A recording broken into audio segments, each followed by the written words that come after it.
Y ahí está. This meeting is being recorded. Y vamos a compartir la imagen. Ok, dice que no la había abierto lo suficientemente reciente. Nos pusimos a hablar. Eh, la cita del día de hoy nos la da Ban Ki-moon y dice: nosotros debemos ser la voz de quien no tiene voz y los defensores de quienes no pueden defenderse. Ban Ki-moon fue secretario general de las Naciones Unidas, eh, fue reemplazado por Antonio Guterres. Ban Ki-moon era de Singapur, tenía una trayectoria bastante interesante dentro no solo del ámbito público, sino que del ámbito privado, y llega a ser secretario general, y dentro de uno de sus discursos él dice esta frase. Es bien importante porque en realidad nosotros tenemos esa obligación como abogados de defender a los que no pueden defenderse, y muchas veces no pueden defenderse porque ni siquiera saben cómo defenderse en un ámbito tan técnico como el derecho. No es lo mismo decir yo quiero defender el derecho a la propiedad privada a pararse enfrente de un juez y decirle este es el escrito en donde yo le digo cuáles son los artículos que me han violado. O sea, es muy diferente querer defender algo a realmente defender algo. Entonces es justamente lo que nos decía Ban Ki-moon, una cita bastante famosa de él. Ahora vamos a hablar un poquito acerca de las instancias procesales. Si ustedes ya pasaron teoría del proceso, esto debería de ser un repaso. No debería de ser algo increíblemente difícil, pero yo sé que es algo que es rara vez platicado, inclusive ante las personas que ya somos abogados. Entonces vamos a hablar acerca de las instancias procesales y vamos a hablar acerca de qué es lo que cada una nos deja. Pregunta abierta. ¿Cuáles son las instancias que existen? Por ahí empecemos. ¿Qué instancias existen?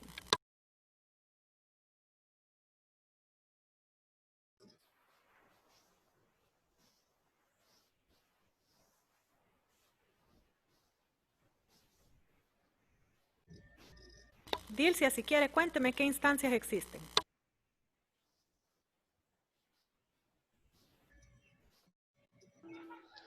Por- em, bueno, para mí está en la primera instancia, segunda instancia y en última instancia, pues le podríamos llamar la tercera instancia, que sería ya la Corte Internacional.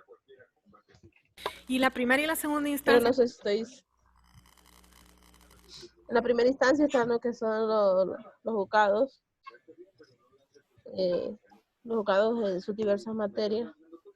Las, en la segunda instancia están las tribunales de sentencia y las cortes de apelación. Si no estoy mal equivocada, porque ahorita no recuerdo mucho. No, no, sí está, vamos bien, vamos muy bien. ¿Y esa primera y segunda instancia, cómo le llamamos a esa primera y segunda instancia? Cuénteme.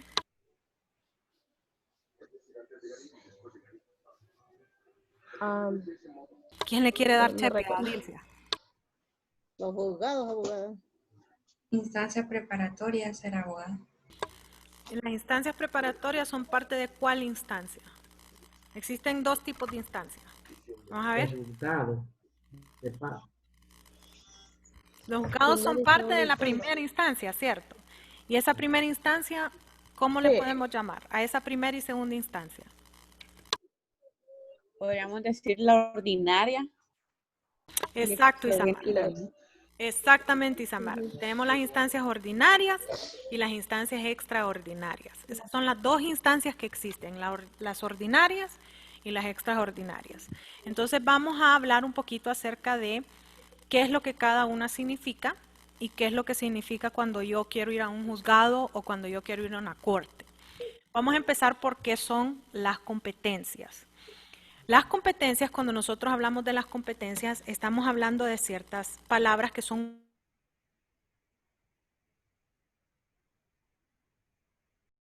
Cuando nosotros hablamos en primer momento acerca de la jurisdicción, nosotros de lo que estamos hablando es de un pedazo de tierra, de un territorio. Cuando nosotros hablamos de la jurisdicción, estamos hablando de un lugar donde yo puedo ejercer mi poder. Entonces, cuando yo les digo juzgado primero de letras de lo penal de Francisco Morazán, la jurisdicción sería el territorio que sería Francisco Morazán. Esa sería la jurisdicción que tiene ese juzgado. Cuando nosotros hablamos luego de la jurisdicción de la sede, nosotros estamos hablando de la ubicación que tiene ese órgano. Y usualmente les digo yo, bueno, seamos modernos, vamos a hablar no de la jurisdicción, sino que vamos a hablar del PIN.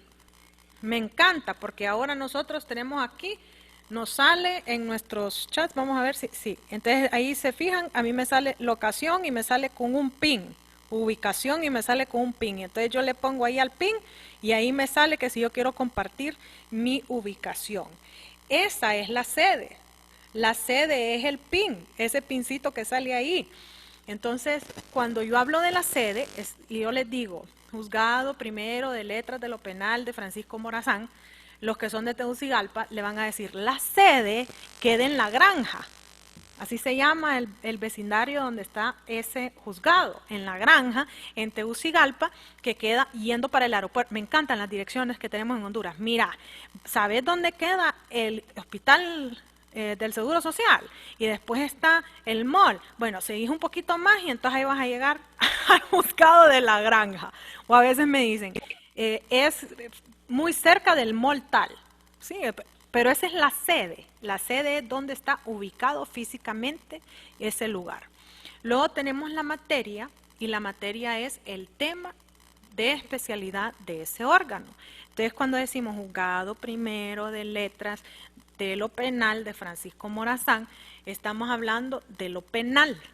Su tema es penal. ¿Qué es lo que les quiero decir con eso? Que la jurisdicción y la materia siempre les van a salir en el título. Siempre. La jurisdicción y la materia siempre les van a salir en el título, grábenselo. Corte Suprema de Justicia de Honduras. Jurisdicción, Honduras. Está en el título. Materia, justicia. Está en el título. Esa es la materia que ellos manejan, la justicia. Sede, ¿sabes dónde quedamos las cascadas? Enfrente. Esa es la sede. Si quieres ser técnico, Boulevard Kuwait. Edificio del Poder Judicial. Usualmente así es la manera formal de decirlo. ¿Okay? Pero usualmente en América Latina decimos, ¿sabes dónde queda tal cosa? Enfrente. Entonces la sede no le sale en el nombre, pero la jurisdicción y la materia sí. ¿Okay? Luego tenemos la cuantía. La cuantía es el valor, ya sea jurídico o económico, de la relación o del objeto de la demanda. Entonces, cuando hablamos del valor jurídico en cuestiones civiles, de mercantiles, es bien fácil porque tenemos menor cuantía y mayor cuantía. 100,000, esa es la diferencia, si es menor o si es mayor. Es un poquito más difícil cuando ya hablamos de las cosas penales, pero lo que ustedes tienen que hacer la relación en su cerebro es la menor cuantía en lo civil, ¿ante qué juzgado va? ¿Ante el juzgado de paz o ante el juzgado de letras? De paz. De paz, exacto. El juzgado de paz es el que ve la menor cuantía. ¿Existe juzgado de paz penal? Sí. ¿Qué ven ellos? Ellos ven Correcto, Alejandro. Ellos ven las faltas. El juzgado, exacto, el juzgado de paz penal ve faltas. ¿Y el juzgado de letras penal qué mira? Delitos. Delitos. Entonces está dividido entre faltas y delitos. El valor de la menor cuantía en lo penal es falta. La mayor cuantía en lo penal es delitos. Y así ustedes pueden ver en los diferentes juzgados que pueden haber menor y mayor cuantía. Ahora, ¿qué pasa cuando es, por ejemplo, un divorcio? Si yo tengo un divorcio, ahí no iría ni a menor ni a mayor cuantía, iría directo al juzgado de familia. ¿Qué valor es el que yo estoy tratando de proteger con el divorcio? Una demanda de divorcio. ¿Qué se les ocurre? No es el bien jurídico protegido. Matrimonio. ¿Qué bien jurídico estoy tratando de proteger yo en esa demanda del divorcio? El matrimonio, abogado. El matrimonio. ¿Y qué realmente es lo que yo estoy tratando de proteger en el matrimonio? Los hijos. Los hijos. Entonces el valor jurídico de la demanda de divorcio sería los hijos que pueden haber dentro de ese matrimonio. Si no hay hijos, entonces el valor jurídico serían los bienes, ¿sí? Si usted es gente pobre, no tiene bienes, no tiene hijos, pues entonces le digo, vaya a divorciarse con un notario, porque le sale más fácil y más rápido. Pero si usted es una persona que tiene bienes o que tiene hijos, es mejor que se vaya a donde un juez. A menos de que en realidad sea amistoso ese divorcio, y entonces ustedes pueden ir a donde un notario y hacerlo todo de esa manera. Si en realidad ustedes ya, no sé, dicen, no, en realidad somos dos personas maduras y queremos esto para vos, esto para mí y los niños de tal manera, y ustedes pueden hacer eso, es lo mejor que puede existir en este planeta, pero habiendo trabajado en un juzgado de familia, yo les puedo decir que eso es rarísimo, que ustedes puedan ponerse de acuerdo. Entonces el valor jurídico en estos casos en donde en realidad no existe dinero en efectivo que se pueda cuantificar de manera inmediata o que se pueda dividir entre falta o delito, el valor jurídico sale siendo qué es lo que yo quiero proteger. Entonces en cuestiones de derechos humanos, usualmente es bien fácil saber cuál es la cuantía, porque usted quiere defender un derecho en específico, el derecho a la vida, el derecho al alimento, el derecho a la salud, el derecho a la vivienda, el derecho al agua. O sea, estos derechos que usted está tratando de defender, ese es el valor jurídico que tiene esa demanda. ¿Okay? ¿Dónde lo va a encontrar? Usualmente en la suma de la demanda le va a venir ese valor jurídico porque le va a decir por qué usted está demandando en esa o está iniciando esa acción. Entonces esa sería la cuantía, la razón, el valor, que es lo que yo estoy tratando de proteger en esa petición, demanda o querella. Y luego de eso tenemos las instancias. Existen dos tipos de instancias, como les venía diciendo, o grados. Dependiendo del autor en el que ustedes lean, le va a decir grado o le va a decir instancia. Usualmente en Honduras nosotros utilizamos autores que son argentinos o mexicanos y ellos nos hablan de las instancias. Por eso es que usualmente yo les digo instancias procesales. Pero en otras jurisdicciones ellos hablan de los grados. Es exactamente lo mismo. Entonces existen dos tipos de grados o instancias. Existen las instancias ordinarias y existen las instancias extraordinarias. Entonces, empezamos con las instancias ordinarias. Tenemos la primera instancia ordinaria y la segunda instancia ordinaria. La primera instancia ordinaria lo que hace es definir los hechos que suceden dentro de esa demanda o dentro de esa querella o dentro de esa petición. ¿Qué es lo que significa de que vamos a definir los hechos? Nosotros dentro de la primera instancia vamos a presentar diferentes tipos de medios de prueba. Entonces, ¿quién me quiere hablar un poquito acerca de los medios de prueba que podemos presentar en primera instancia? ¿Quién me quiere mencionar algunos de esos medios de prueba? Documentos Hola. públicos, privados, peritaje, Prueba documental, Exacto. testificar, Testificar testigos. ¿Y para qué yo medios presento documental. todos estos medios de prueba? ¿Para qué yo presento una inspección ocular? ¿Para qué yo presento testigos? ¿Para qué yo presento peritos? ¿Cuál es la finalidad de presentar todos estos medios de prueba? validar los hechos, abogado. Validar los hechos. Entonces, en primera instancia, yo lo que hago es validar cuáles son los hechos. Es decir, yo defino cuáles son los hechos. Yo defino qué fue lo que pasó en primera instancia. Cuando ya vamos a la apelación o a la segunda instancia, yo ya no voy a hablar de los hechos, porque los hechos ya están definidos. En la segunda instancia yo lo que hago es definir la correcta aplicación del derecho. O sea que en la primera instancia yo defino los hechos y en la segunda instancia yo defino el derecho.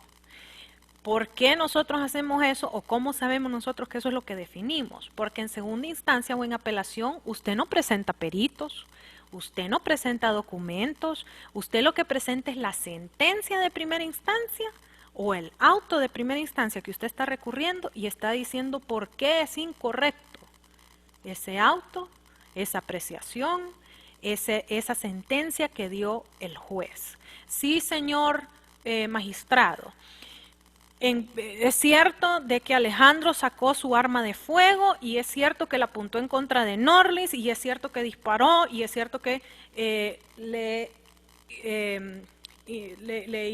dio un balazo a Norlis en el hombro izquierdo. Sin embargo, no tomaron en cuenta el hecho de que fue por debida defensa, porque Norlis me estaba amenazando a mí con un arma. ¿Sí? O sea, esos hechos usted ya los probó en primera instancia, pero no fueron valorados en la sentencia, por ende no fue aplicado de manera correcta el derecho. Entonces usted no está llevando nuevos testigos, usted no está llevando nuevos peritos. Usted lo que está haciendo es diciendo, se aplicó de manera incorrecta el derecho. ¿Sí? Sí, señor juez, es cierto, yo no había pagado lo que debía en las tarjetas de crédito. Sí, señor juez, es cierto todo lo que usted está diciendo, pero usted se está olvidando, señor juez, de que habían 3 meses de gracia que los había dado el Congreso. O sea, eso es lo que usted va a hacer a apelación. Está mal aplicado el derecho, ¿sí? Estas instancias forman lo que nosotros llamamos antecedentes. Cuando nosotros hablamos de los antecedentes, estamos hablando de 3 sentencias similares dictadas en casos similares. Y esto lo que crea es una tendencia jurisdiccional. Esto debe ser acatada por el que lo emitió y todos los que están abajo de ese.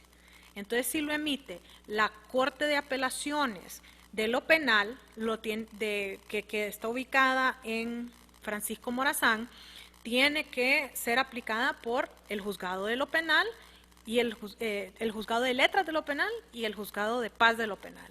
Si es una sentencia que emite el Juzgado de Letras de lo Penal, tiene que aplicarlo el Juzgado de Letras de lo Penal y el Juzgado de Paz de lo Penal. Abogada, Dígame, Alejandro. cuando hablamos de tendencias jurisdiccionales, estamos hablando de la jurisprudencia. No, estamos hablando de los antecedentes. Eso es algo bien importante que quiero que les quede muy claro a ustedes. En las instancias ordinarias lo que se define son antecedentes.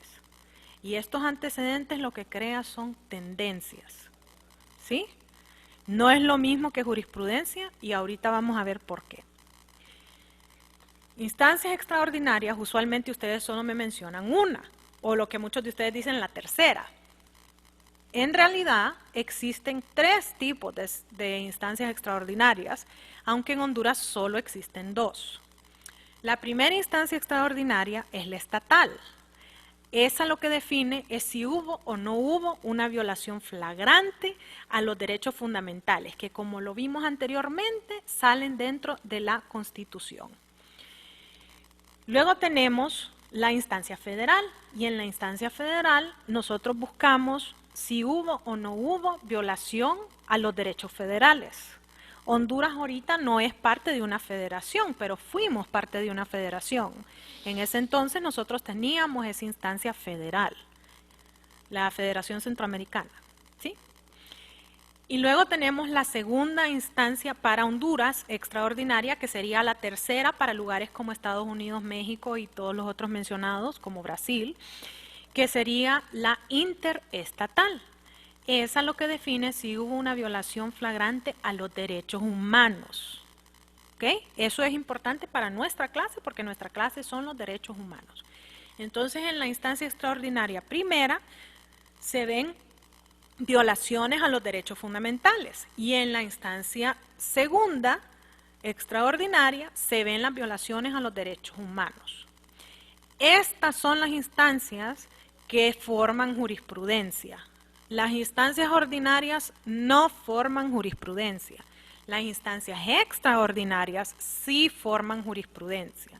Y cuando forman la jurisprudencia, lo hacen con una sentencia. Eso es todo lo que yo necesito para tener jurisprudencia. Una sentencia. ¿Y por qué yo sé que es así? La respuesta más sencilla para los hondureños es porque Juan Orlando es mi presidente. Literalmente, me guste, no me guste, voté por él, no voté por él, no me importa, él es el presidente. ¿Saben por qué? Porque él es el que es reconocido por las Naciones Unidas como presidente de Honduras, porque él es el reconocido por la Organización Internacional del Trabajo como el presidente de Honduras, porque él es el reconocido por la OEA presidente de Honduras. Entonces él es el presidente de Honduras, él es mi presidente porque yo soy hondureña.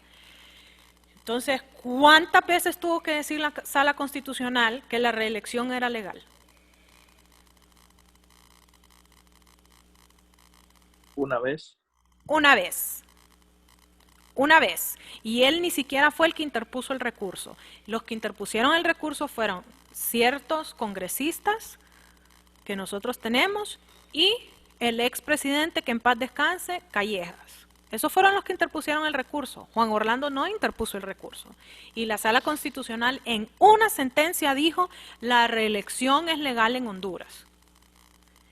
Y eso fue suficiente para que Juan Orlando corriera para la presidencia y él es el presidente de Honduras. Por ende, para que exista jurisprudencia, solo necesito una sentencia en instancia extraordinaria. ¿Sí? Estas sentencias en instancia extraordinaria que crean jurisprudencia también pueden acumularse y pueden haber una, dos, tres, muchas más. Cuando yo ya tengo 3 sentencias en casos similares que crean jurisprudencia, nosotros lo que tenemos es algo que se llama doctrina. Esa doctrina que nosotros tenemos nos la define la Ley sobre Justicia Constitucional. Ahí es donde ustedes pueden ir a buscar qué es jurisprudencia y qué es doctrina. Y nos dice que cuando hay 3 sentencias de jurisprudencia, ya existe una doctrina. Y para que la doctrina sea cambiada, entonces la Corte tiene que hacer una justificación de por qué va a cambiar la jurisprudencia que ya existe. ¿Okay? Esto es cierto en el sistema occidental civil, que es el que manejamos nosotros, en el occidental común, que es el que maneja Estados Unidos, Inglaterra, África del Sur, en el consuetudinario, que es el que entra ya a instancia interestatal, en el sistema judío, que es el que se ejerce en Israel, en el sistema canónico, que es el que se ejerce en la Santa Sede, y en el sistema islámico, que se ejerce en varios estados como Irak, Irán, Afganistán. ¿Sí?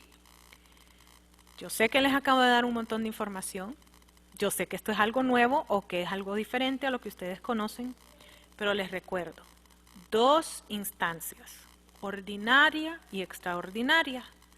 En las instancias ordinarias existe la primera que define los hechos y la segunda que define el derecho. Estas crean antecedentes una vez que hay 3 sentencias y esas 3 sentencias crean una tendencia. Y luego tenemos las extraordinarias, que están la estatal, la federal y la interestatal. Estas crean jurisprudencia con una sola sentencia y 3 sentencias jurisprudenciales dictadas en casos similares, lo que van a crear es una doctrina. Y esa doctrina y esa jurisprudencia tiene que tener efecto en el que la dictó y todos los que están abajo de esa instancia, todos sus inferiores. Entonces, si es la Corte Suprema de Justicia de Honduras que la dicta, las Cortes de Apelaciones tienen que acatarla, los juzgados de paz tienen que acatarlo y los juzgados de letras tienen que acatarlos. Si es la Corte Internacional de Justicia el que dicta esto, la Corte Suprema de Justicia de Honduras tiene que acatarlo, así como las Cortes de Apelaciones, los juzgados de letras y los juzgados de paz. ¿Tienen preguntas sobre esto, muchachos?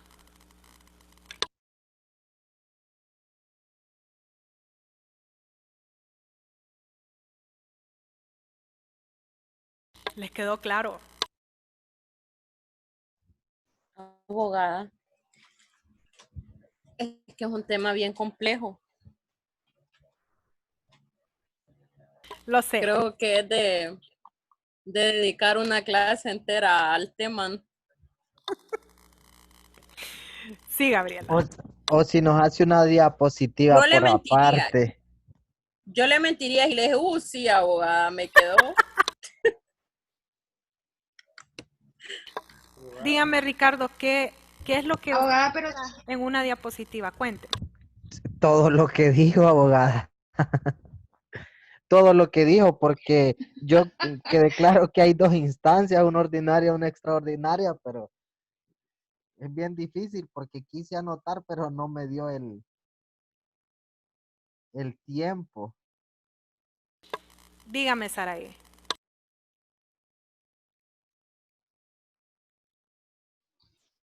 no, nada, abogada, solo es de ponerle un poquito de atención y es entendible. Bueno, en mi opinión, sí, yo le comprendo, solo es de... Creo que es de sentarse y leer nuevamente la diapositiva en su tiempo. También pueden leer ese documento de los sistemas normativos. Ahí les sale como nota al pie de página qué es un antecedente, qué es una tendencia, qué es la jurisprudencia y qué es la doctrina.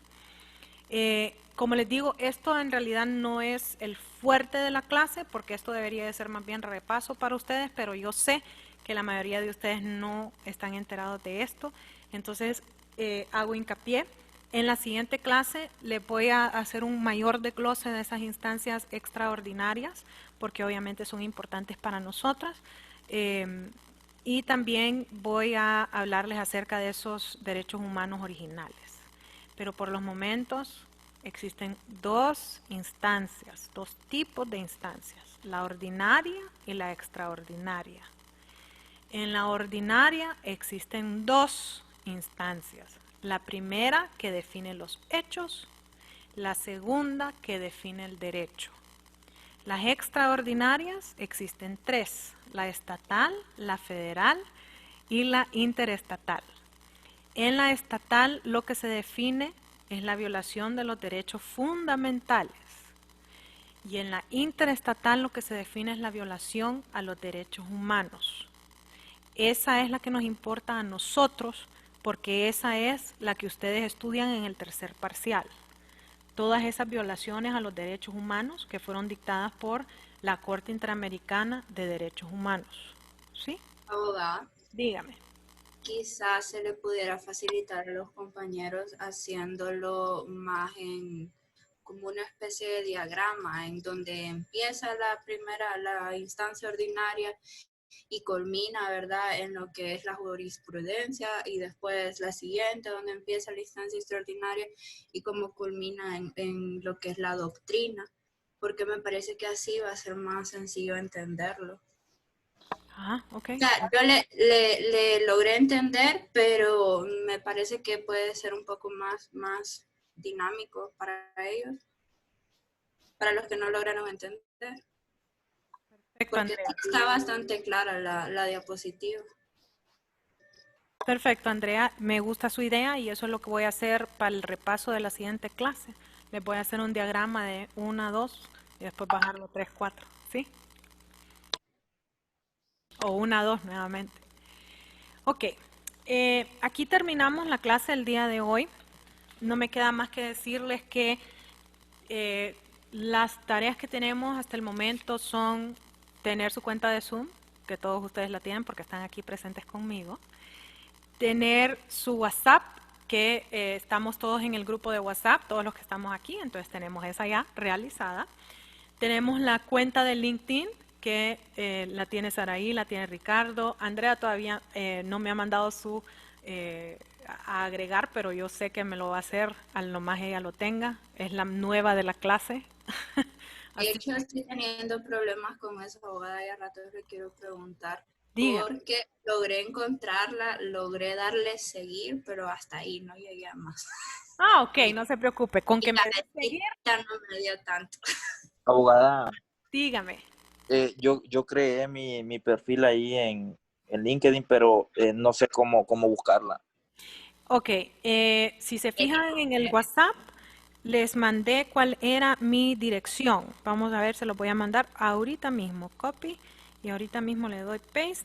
Entonces ustedes van a ese vínculo y solo ponen agregar, literalmente.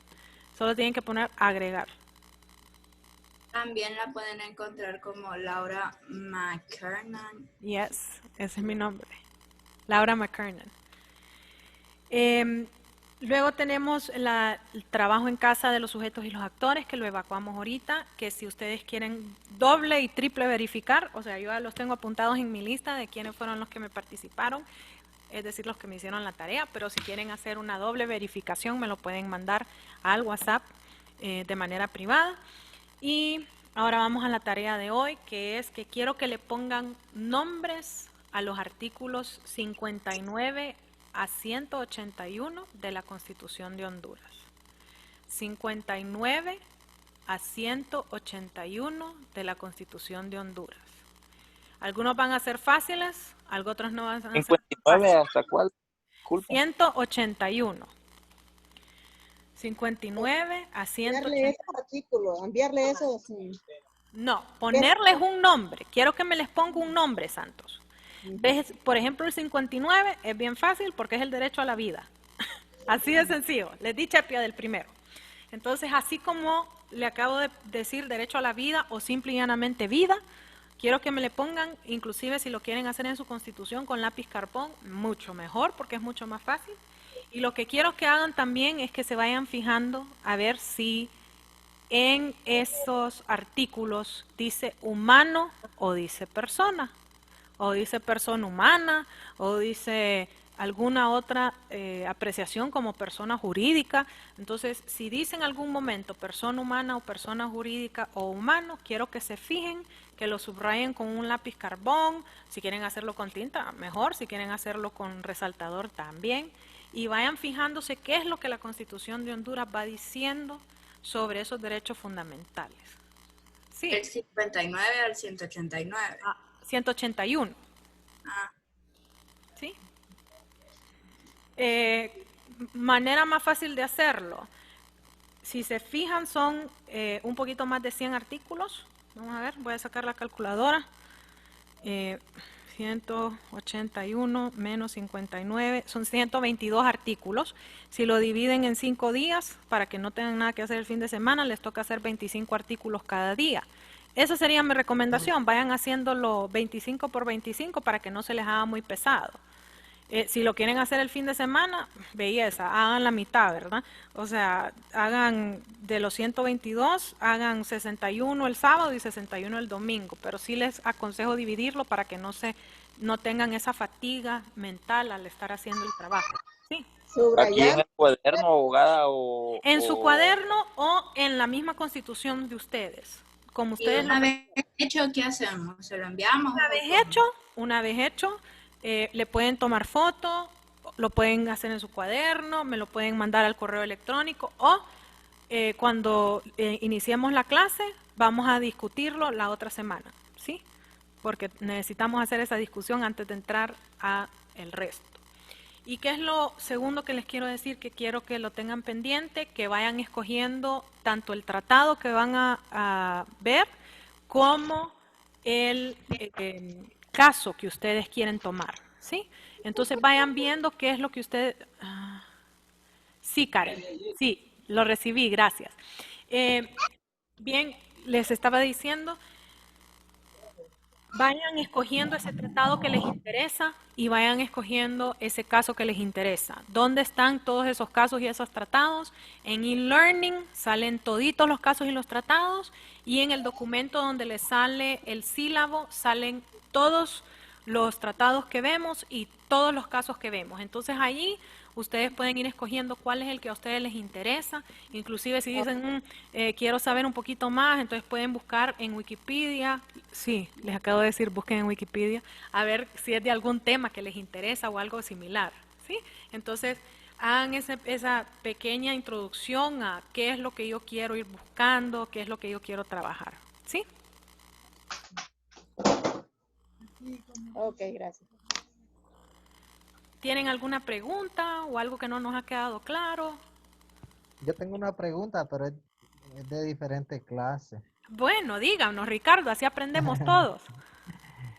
Abogada, ¿dónde puedo conseguir los nombres de todas las personas que intervienen en la discusión de un tratado? Por ejemplo, le hice la pregunta de la prenegociación, la negociación, y usted me dijo que eran Irma Alejandra Rosa Suazo y creo que Dulce Sánchez.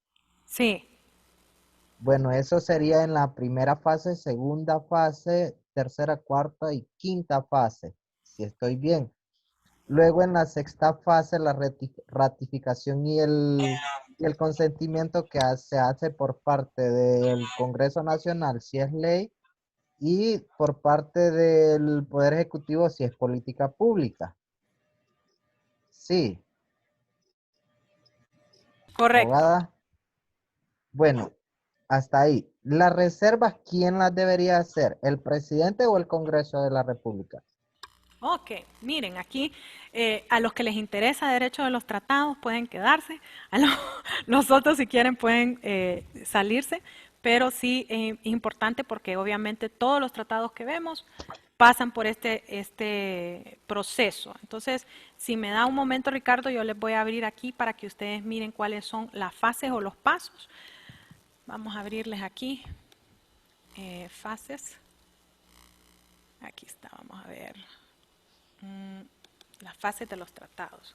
Y ahorita les voy a compartir. Esto es algo que pueden encontrarlo también en Dropbox si les interesa verlo.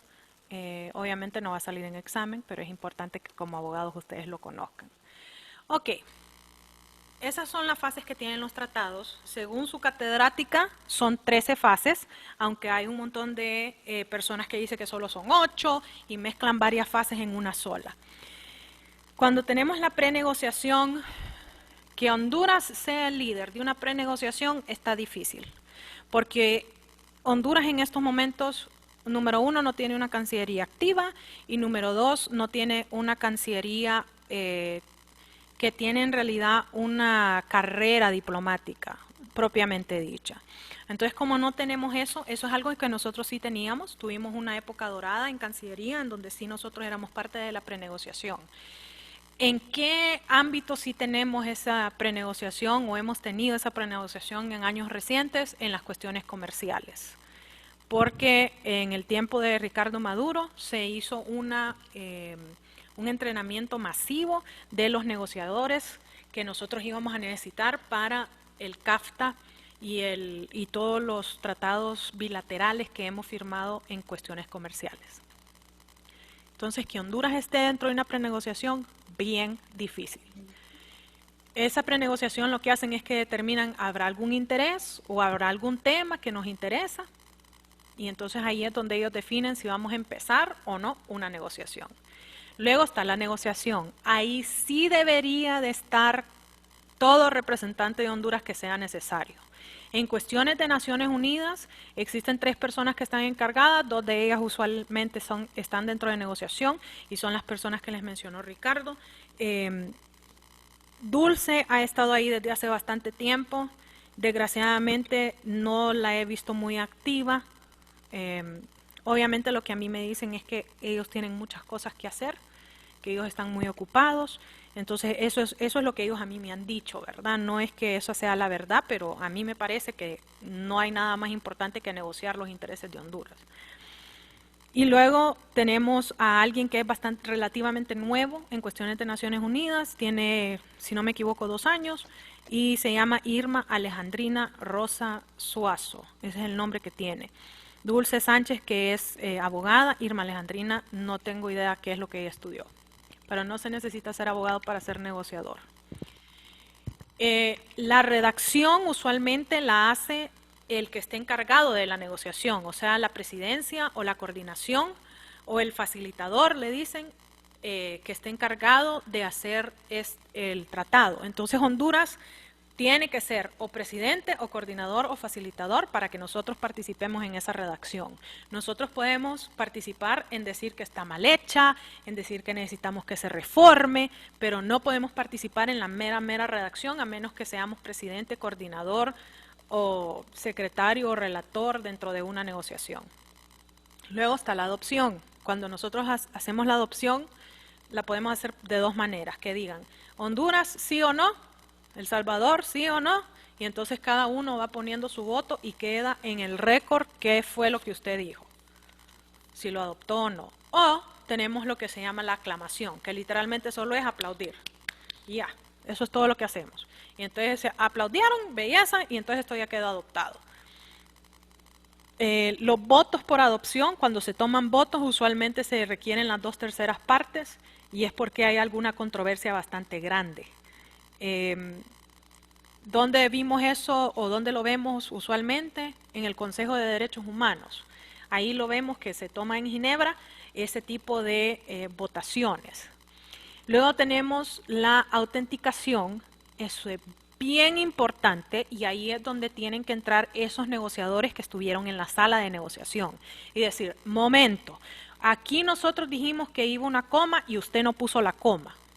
Entonces vamos a autenticar este documento hasta que esté la coma ahí puesta. Literalmente yo he visto que la autenticación a veces se tarda meses por una coma, sí, por una coma. Entonces esa autenticación es lo que define el texto final del tratado. Ahí tenemos que participar y obviamente los que tienen que participar son los negociadores. Luego tenemos la ratificación o consentimiento y ahí lo que tenemos es que viene ya de vuelta al Estado. Y cuando viene de vuelta al Estado, depende de qué es lo que están discutiendo. Si es una ley o si es una política pública, si es una ley, es el Congreso el que tiene que ratificarlo. Si es una política pública, es el Poder Ejecutivo el que tiene que ratificarlo. Si es algo que se tiene que ratificar por el Poder Legislativo o el Poder Judicial o ambos, se le denomina solemne, porque obviamente va a haber una discusión, va a ser público, van a haber debates, ¿sí? Lo vamos a ver en televisión. Y luego está la simplificada y ese es cuando es el Poder Ejecutivo, usualmente, el que tiene que hacer esa ratificación y entonces ellos simple y llanamente hacen una carta de consentimiento, así se llama, una carta de consentimiento. ¿Quién es el que la hace? Depende del tema. Si es algo entre presidentes, tiene que ser el presidente. Si es algo entre ministros, pues tiene que ser el ministro específico del tema que se está tratando. Ministro de Salud, el ministro de Educación, sí, el ministro de la Juventud. Al ministro de la Juventud le llegan bastantes. Entonces ese tipo de cosas depende de quién es el que tenga que estar interactuando, él es el que tiene que mandar esa carta de consentimiento. Y luego entramos a la pregunta de Ricardo, que son las reservas. La reserva se puede hacer en 3 momentos. El primer momento en donde se tiene que hacer esa reserva es al momento de firmar. El que firma, lo firma en el paso número 5.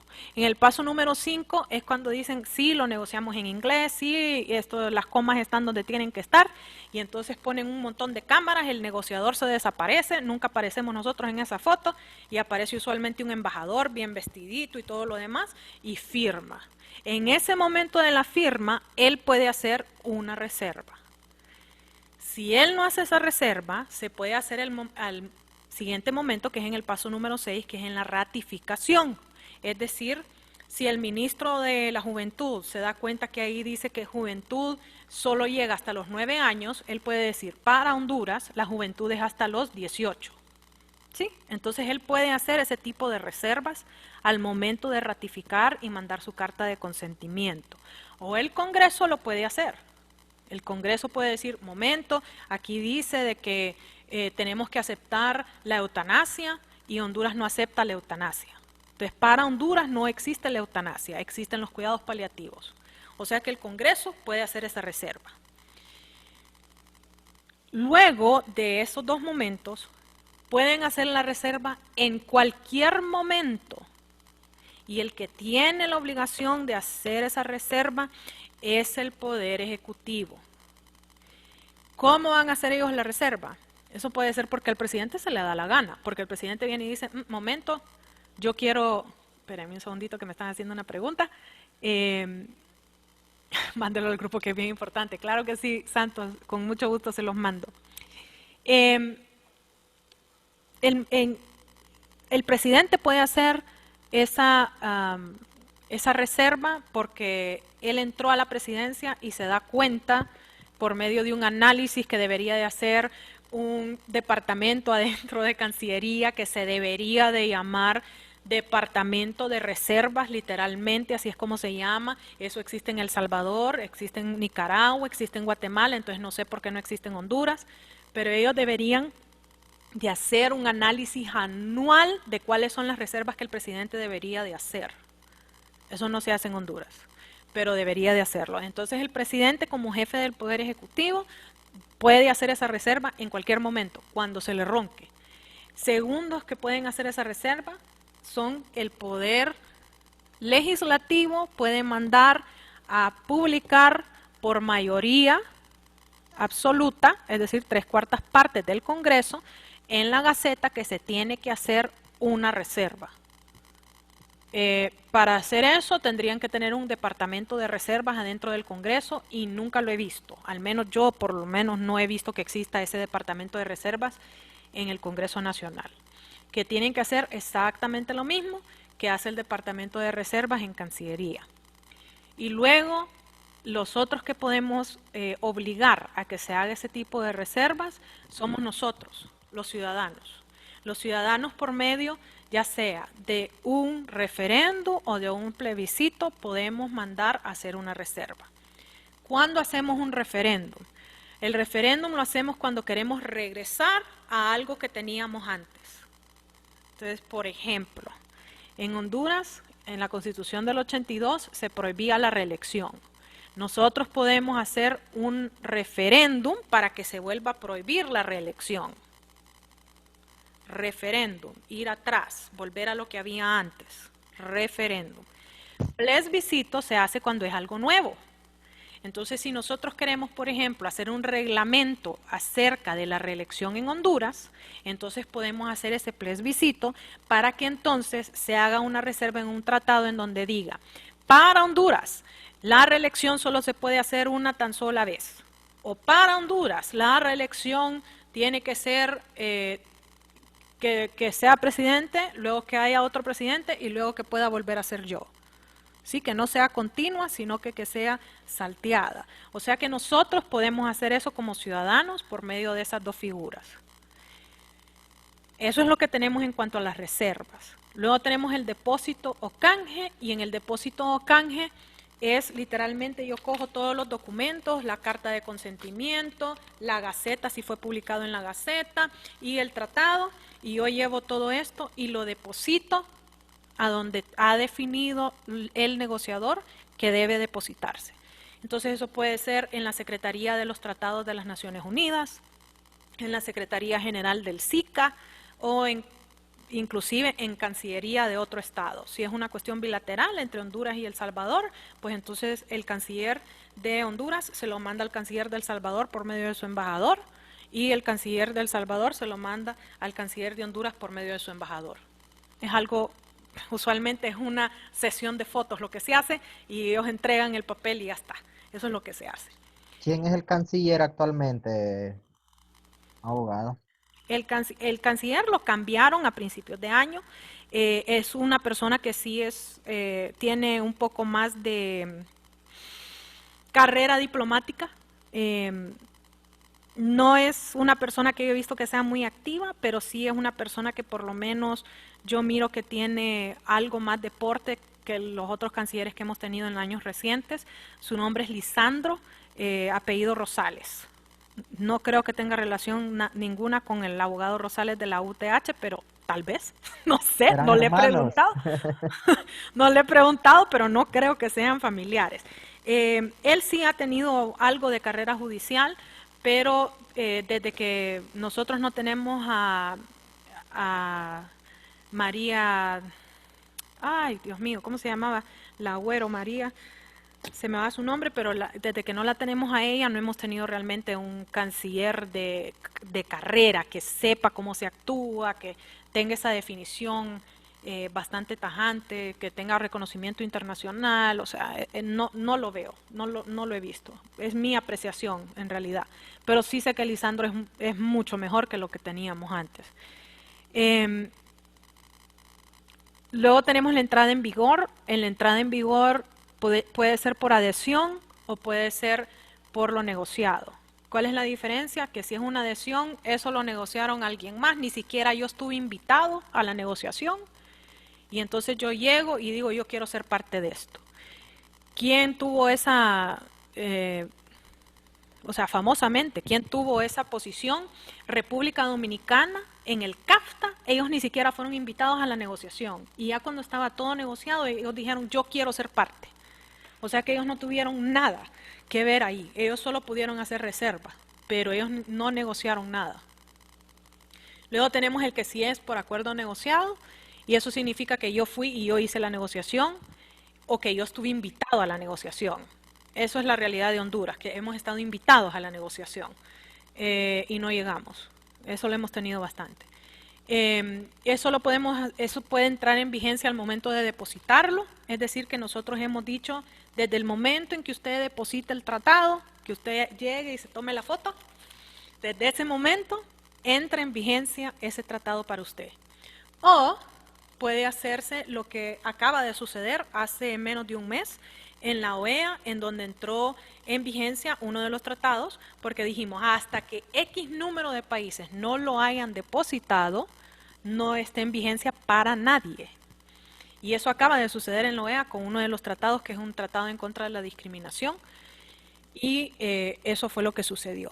Luego tenemos la aplicación. La aplicación es todo lo que sucede abajo de ese tratado, desde el momento en que entra en vigor hasta el momento en que finaliza. La interpretación lo tenemos por medio de los cuerpos de monitoreo de los tratados, y eso lo que significa es que hubo una violación, hay una consulta, hay una pregunta, y entonces ya sea el Estado o la parte afectada va y pregunta, ¿qué debería de hacer? ¿Qué es lo que tengo que hacer? ¿Cómo es que se hace esto?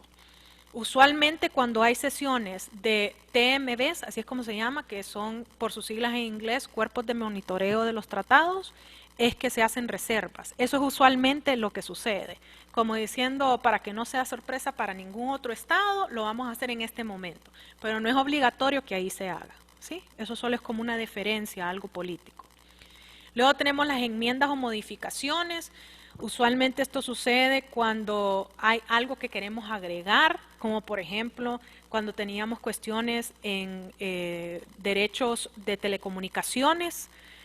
Cuando surgieron los celulares no queríamos hacer un tratado completamente nuevo, sino que solo queríamos agregar y celulares, sí, y telefonía móvil. Entonces eso fue lo que enmendamos. Eso es bien difícil que suceda y solo sucede cuando son cosas así.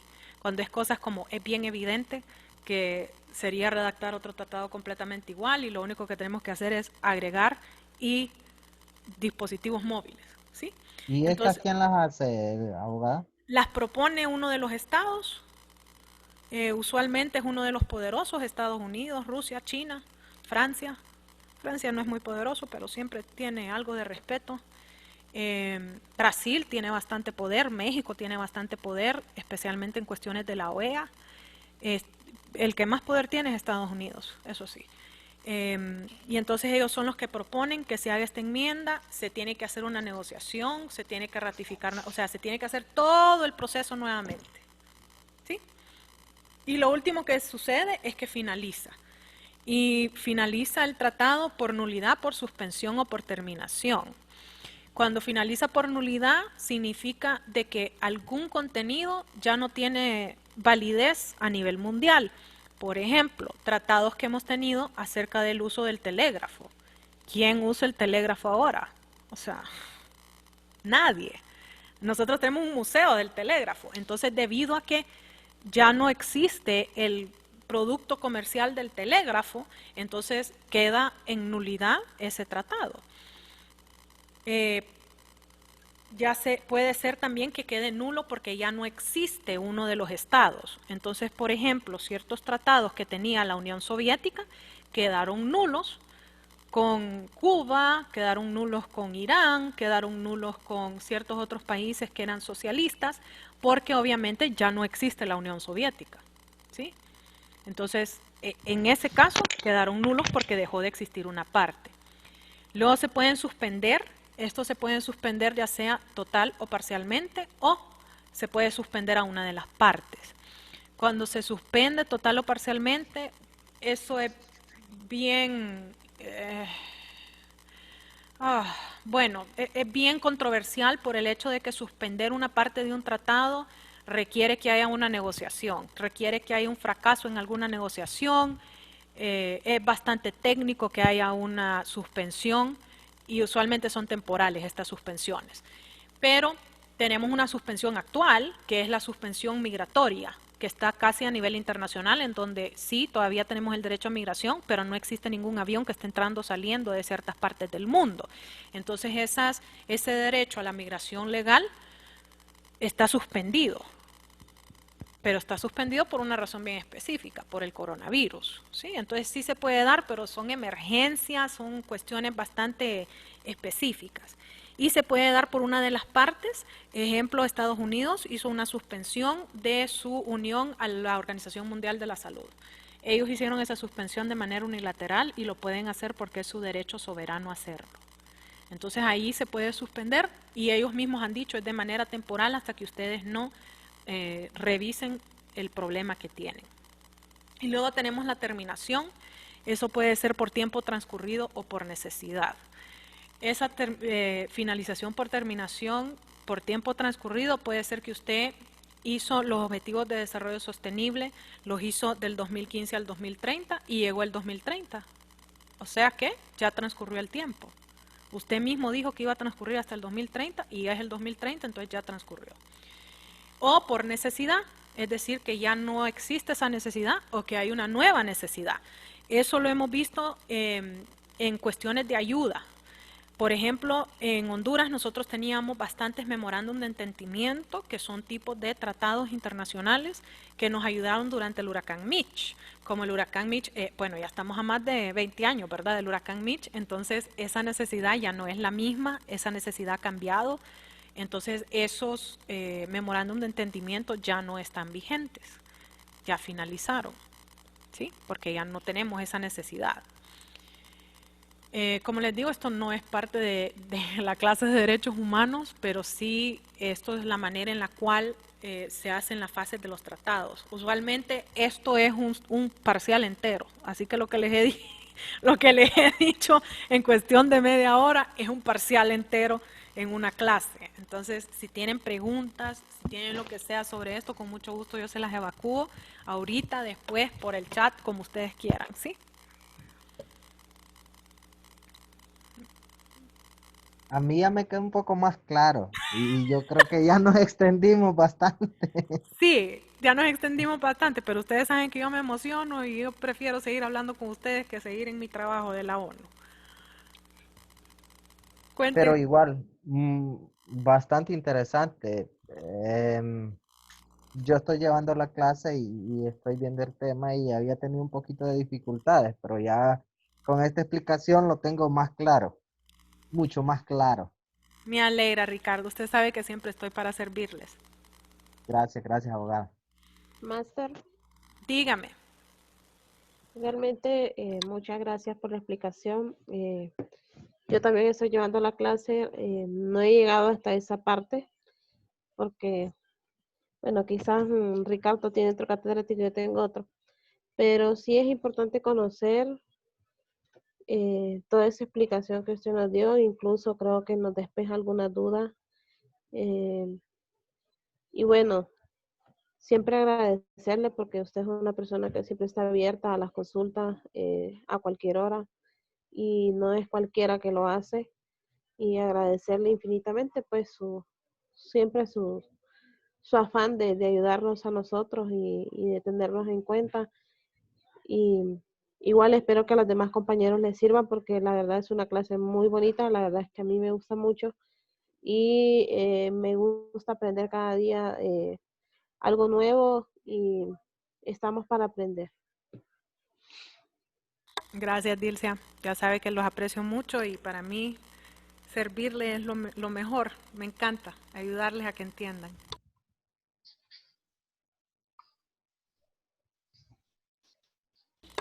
No sé si alguien tiene alguna pregunta sobre esto que hemos tocado. Dígame, Abogada, Saraí. fíjese que, bueno, yo quise quedarme por la información que nos dio, ¿verdad? Muchas gracias, muy, muy importante. Pero también por el detalle de la tarea, que yo la hice, pero por cuestión de tiempo no levanté la mano porque ya empezó con la otra parte de la clase y eso. Entonces creo que la calificó.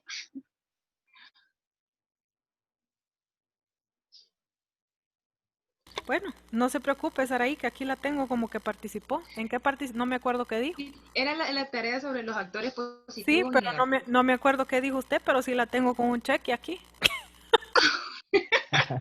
Y me puso el cheque y no participé. Imagínese que es que la quiero, Saraí. Dígame, Saraí, ¿qué Eso es, ¿verdad, abogada?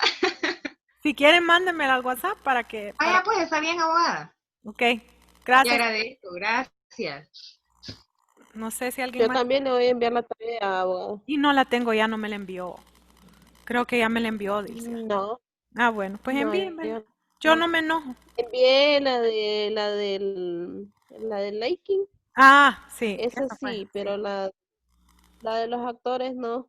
Y le voy a decir que el primer actor que tenía yo negativo era el CONADE. ¿Era quién? El CONADE, Ah, el CONADE. Derechos Humanos. Sí, Comisionado Nacional de Derechos Humanos, Sí, que anda defendiendo sí. a los delincuentes y a mí nunca me ha defendido de nada.